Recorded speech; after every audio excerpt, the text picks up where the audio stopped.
हे बघा, सच्चा शिवसैनिक कसा असतो आज यांनी संपूर्ण महाराष्ट्राला आणि भारतवर्षाला दाखवून दिलेलं आहे. जे बाळकडू त्यांना बाळासाहेब ठाकरेंनी दिलेलं आहे, आनंद दिघे साहेबांनी दिलेलं आहे की जो आदेश येईल त्या आदेशाचं पालन करायचं आणि आपण त्याच्यावर चालत राहायचं. याचं उत्कृष्ट उदाहरण आज त्यांनी महाराष्ट्राला आणि भारताला दाखवून दिलेलं आहे. जो काय निर्णय मोदी साहेब घेतील तो निर्णय मला मान्य राहील, शहासाहेब घेतील तो मला मान्य राहील आणि त्याच्यावर आपण चालत राहील हे त्यांनी स्पष्ट सांगितलं आहे. महाराष्ट्राच्या हितासाठी आपण काम करत राहील, महायुती म्हणून काम करत राहील हे त्यांनी स्पष्टपणे सांगितलेलं आहे.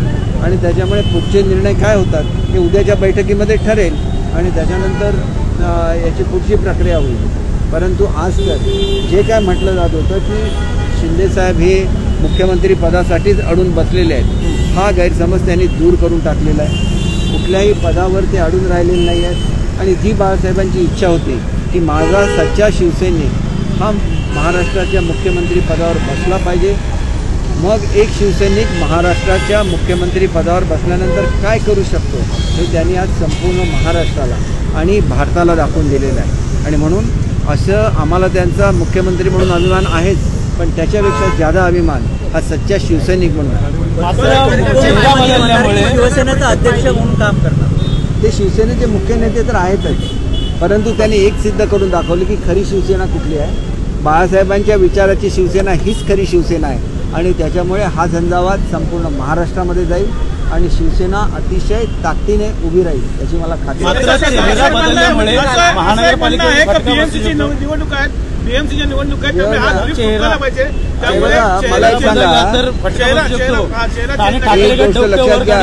एक गोष्ट लक्षात घ्या, आम्ही महायुती म्हणून आहोत ना. महायुतीचे 3 चेहरे आहेत. महायुतीचा चेहरा जसं फडणवीस साहेब आहेत, तसे एकनाथ शिंदे साहेब आहेत, तसंच अजितदादा आहेत.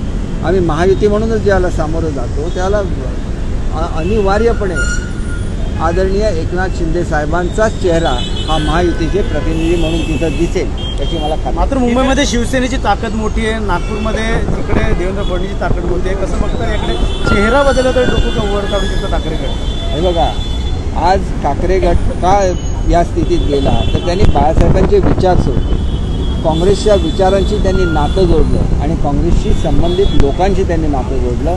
आज महाराष्ट्राच्या जनतेने निर्विवादपणे या ठिकाणी सिद्ध केलेलं आहे की एकनाथ शिंदेसाहेब हेच खरे बाळासाहेबांचे वारसदार आहेत, खरे शिवसैनिक आहेत. आणि म्हणजे तो वारसा हा तो राजकीय वारसा आहे, तो काही कौटुंबिक वारसा नाही. आणि तो वारसा घेऊन हा झंझावात ज्याला महाराष्ट्रामध्ये फिरेल. कालपर्यंत लोकांच्या मनामध्ये कन्फ्युजन होतं की खरी शिवसेना कुठली. आता लोकांनी सिद्ध केले की खरी शिवसेना कुठली आणि शिवसेनेचा नेता कोण हे सिद्ध केलेलं आहे. आणि त्याच्यामुळे याच्या पुढच्या काळामध्ये शिवसेना अधिक मोठी होईल महाराष्ट्रामध्ये. सर, फडणवीस जर मुख्यमंत्री झाले तर एकनाथ शिंदे उपमुख्यमंत्री होणार की केंद्रातली एखादी मोठी जबाबदारी त्यांना मिळू शकते हे शेवटी त्यांनी ठरवायचं आहे. मी याच्यावर काही कॉमेंट करू शकत नाही. आजच्या मिटिंगमध्ये त्यांनी काही कॉमेंट केला का? काही नाही. त्यांनी एवढंच सांगितलं की जे मोदी साहेब सांगतील त्याच्यावर आम्ही अंमलबजावणी करू. आपण उपमुख्यमंत्री झाल्यानंतर काही शिवसैनिकांनी देखील नाराजी व्यक्त करायला चालू केली होती, त्यांना मुख्यमंत्रीच चेहरा पाहिजे असं. बघा, आमचं सुद्धा हे मनामध्ये असतं ना ते झाले पाहिजेत म्हणून, पण जे काय बहुमत मिळालं भाजपला त्या पार्श्वभूमीवर घेतलेला निर्णय. उद्या त्यांना पुन्हा जर महायुतीने सांगितलं पुन्हा मुख्यमंत्री होतील. आज तर भाजपचा मुख्यमंत्री होईल असं महायुतीने डिक्लेअर केलेलं, भाजपने डिक्लेअर केलेलं आहे. आणि तसा निर्णय जर मोदी साहेबांनी घेतला तर त्याच्यावर 100% आपण महायुतीबरोबर राहू, महायुतीचं काम करत राहू. त्याचा अर्थ ते महायुतीचा चेहरा म्हणून असणारच महाराष्ट्रात. शिवसेनेच्या नेत्यांना काय वाटते, जर भाजपने स्वतःच्या पक्षाचा मुख्यमंत्री जाहीर केला तर एकनाथ शिंदेंनी उपमुख्यमंत्री राहावं की केंद्रातलं एखादं मोठं मंत्रिपद घ्यावं? हे बघा, हा निर्णय शेवटी एकनाथ शिंदे साहेबांनीच घ्यायचा आहे, कारण ते आमचे नेते आहेत आणि आमच्याकडे सुद्धा अशीच पद्धत आहे. आम्ही शिवसैनिक आहोत. शिंदे साहेब सांगणार ते आम्ही ऐकणार. शिंदे साहेब जसं मोदी साहेबांनी सांगितल्यानंतर ऐकणार तसं आम्ही शिंदे साहेबांचं ऐकणार. हा निर्णय ते विचारपूर्वक घेतील याची मला खात्री आहे. धन्यवाद.